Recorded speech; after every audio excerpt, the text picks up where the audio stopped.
Hello friends, સ્વાગત છે તમારું મારા ફૂડ લેબમાં. તો આજે આપણે બનાવીશું પિઝા. સૌપ્રથમ 1.5 કપ મેંદો લેશું.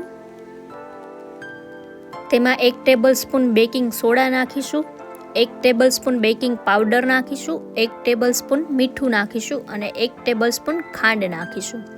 પછી હવે દહીં વડે લોટ બાંધી લેશું.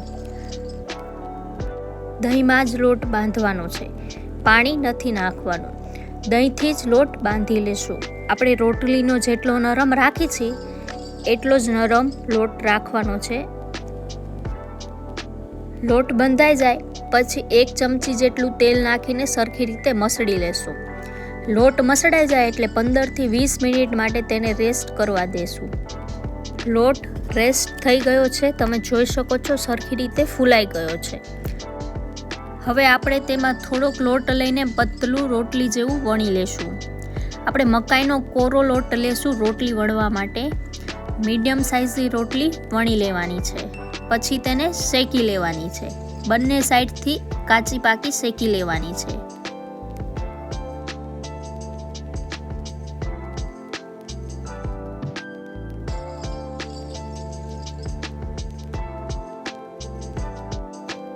હવે આપણે પેલા લીધું હતું એનાથી થોડુંક મોટો લોટનો લુવો લેવાનો છે અને તેને વણી લેવાનો છે.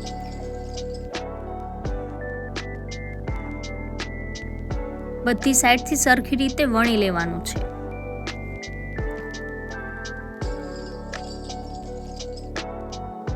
પછી તેની ઉપર આપણે પેલા શેકેલી હતી રોટલી એ મૂકીને સાઈઝ જોઈ લેવાની છે.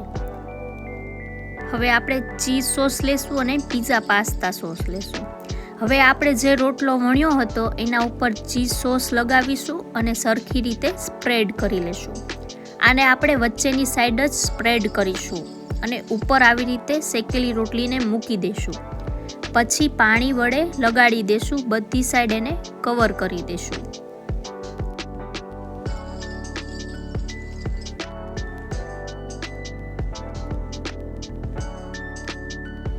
કવર થઈ જાય પછી ફોકની મદદથી આવી રીતે આપણે તેને કાણા પાડી દઈશું, જેનાથી પીઝો ફૂલાય નહીં.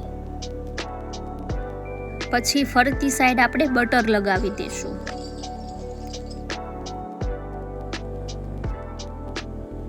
પછી તેમાં આપણે પીઝાને પાસ્તા સોસ લીધો હતો તે લગાવી દઈશું. પછી તેમાં વેજીટેબલ્સ એડ કરીશું. મેં અહીંયા કેપ્સિકમ લીધા છે, એમાં ગ્રીન, રેડ, યલો ત્રણેય નાખ્યા છે. તમારી પાસે અવેલેબલ હોય તે નાખી શકો છો.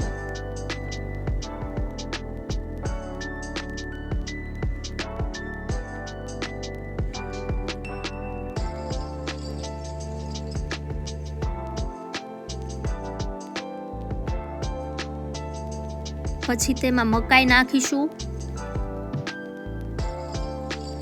ડુંગળી નાખીશું,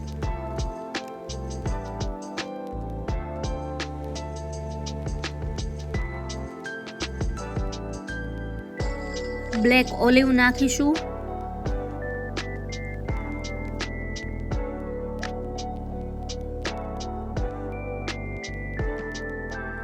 અને જેલેપિનોઝ નાખીશું. જો તમારી પાસે આ બધું અવેલેબલ હોય તો નાખી શકો છો, નહીતર સ્કીપ પણ કરી શકો છો. હવે તેમાં અમૂલનું ડાઈઝ મોઝરેલા ચીઝ લીધેલું છે એ નાખીશું.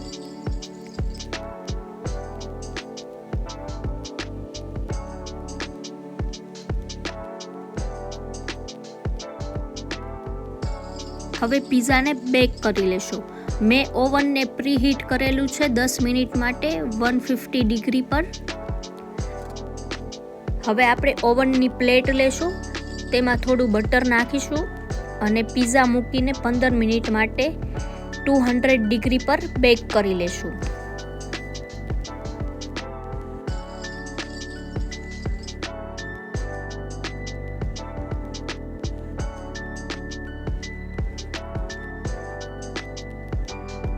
જો તમે હજુ સુધી મારી ચેનલને સબસ્ક્રાઈબ ના કરી હોય તો કરી લેજો.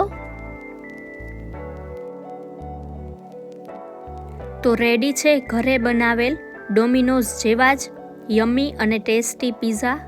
Enjoy and thank you.